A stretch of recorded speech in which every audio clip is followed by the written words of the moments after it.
everyone. In this lecture, we will be discussing my favorite, well, I shouldn't say my favorite because every type of public speaking is my favorite, but in this lecture, we will be discussing informative speaking. So before we get started, let's first of all look at the learning objectives for this lesson.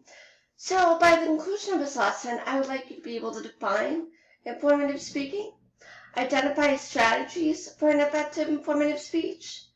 I would like you to be able to identify topics for an informative speech. And finally, by the end of this lecture, you should know how to develop a topic for an audience. So first of all, what is informative speaking? Well, an informative speech conveys knowledge to an audience. So it's taking what you know and what you're knowledgeable on and conveying it to an audience. You're sharing the information that you know and that you've researched to the audience, and you're educating them and you're teaching them on something. Essentially, an informative speech is something that you teach to an audience or you educate them on. The information in the speech should be both accurate and current. It should be something that is factual. It should be something that is true. It should not be something that is just fake or a myth. Like if you take something from Wikipedia that isn't exactly credible, that is not accurate. So you have to make sure that your information is accurate and reliable. You also have to make sure that your information is current. Something from 1991 probably won't be as current and as relevant to your audience. So make sure that you select sources that are more recent and more updated because they will help be useful to your audience more when you have current sources. So let's now look at the strategies for an effective informative speech. Well, the first strategy is to make information clear and interesting to the audience. You have to make sure to pull your audience in with your information. You have to find information that you know your audience will be interested in, you know your audience will be engaged in, and you have to make sure that information is clear and understandable. Because if something like language, for instance, is not clear, then you have to make sure you fully explain it in order for the audience to understand it. And the information should always be interesting. I remember one time I was told this by a speech coach on my speech team. He said that informative speeches can sometimes be boring. If you listen to a professor speak, you might go, oh my God, this is so boring. That's why information should always be somewhat interesting in order to pull your audience in order for them to learn something and take something away from your speech. You should also adjust complexity to the audience and make sure information is understandable to your audience. If you have a complex term that you're using, something that you know your audience probably won't understand, then you need to A, define it and really define it, and you also B, need to explain that concept. You need to explain that idea in full, explain all the functions of a concept and really explain it in full so that your audience understand it. And you should also avoid complex and unnecessary language, which is what I just mentioned up above. Your information should be kept limited. Make sure to narrow topic. If you focus on too big of a topic, it's going to prevent you from covering different aspects of that topic. So make sure you focus just specifically on one main thing, like cell phones while driving. You should just focus on cell phones while driving, not distracted driving, because there's multiple distracted driving. There's drunk driving, there's texting while driving, there's a variety of different distracted driving. So you have to keep it narrow in order to be really informative to your audience and really help them understand the topic. You should also link current knowledge to new knowledge.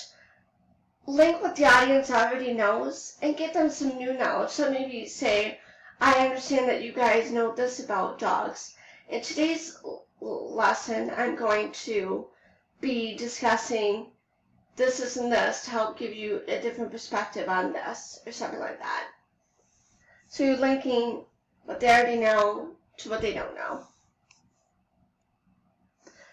Make the speech memorable through examples and explanations. Hey, make your audience believe that your speech is one to remember and one that they will always have in the back of their minds, and you should do that through giving examples of a topic, providing a lot of detail and examples, even explanations like I was just saying in the previous slide. Make sure that if it is something complex that you fully explain it, you define it, and you make sure that your audience understands it. And make the speech relevant and useful to the audience. Remember, your speech is about the audience. It is not about you, it's about the audience. So make sure that it's relevant and useful to them. Like cell phones while driving, for example, would be relevant and useful to them because everybody texts while driving. So seeing what everybody does and then working with that and seeing how you can make it relevant to the audience. Alright, let's now look at some topics in informative speaking. The first is objects. So it might be like place or things. Like maybe you do an informative speech on the city of Chicago, which happens to be my favorite city in the world. I'm actually going to go there this coming week. People is also another topic. Specific individuals and the roles they play. So maybe you do a speech on Albert Einstein. You explain the role that he played in the science field and how he contributed to society. Events is something that occurred once or repetitively. Maybe you do a speech on 9/11, maybe. Or you do a news event that you've been hearing a lot that's been going on lately, or something like that. Concept, it's abstract ideas such as ethnocentrism, would be a great example of a concept. And processes. Helps audience perform or understand it. Should include phases or steps.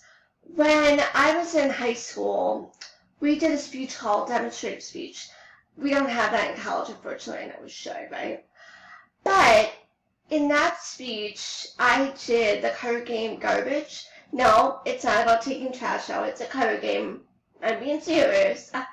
But in this speech, I demonstrate, okay, so this is what you do first in the game of Garbage, this is what you do second, this is what you do third. So you provide a step-by-step process on how to do something, maybe like baking cookies or something like that would be a good example of a process speech.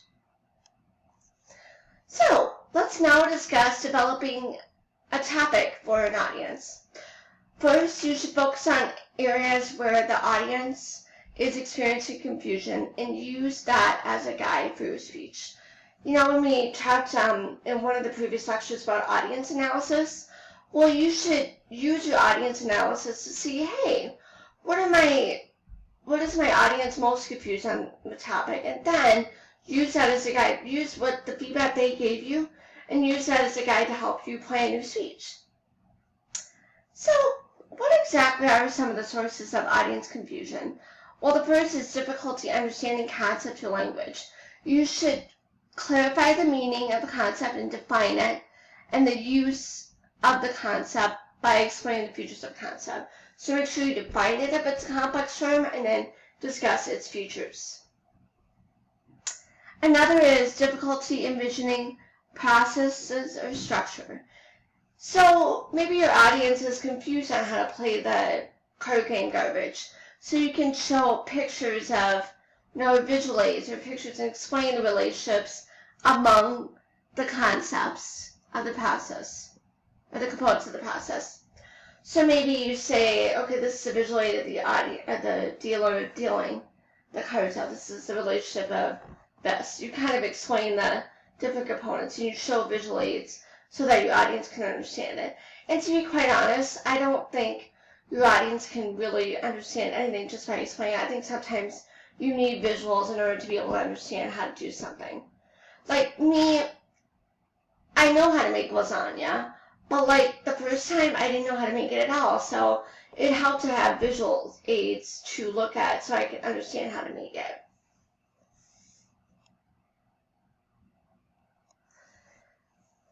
Another audience confusion is difficulty understanding because it is hard to believe.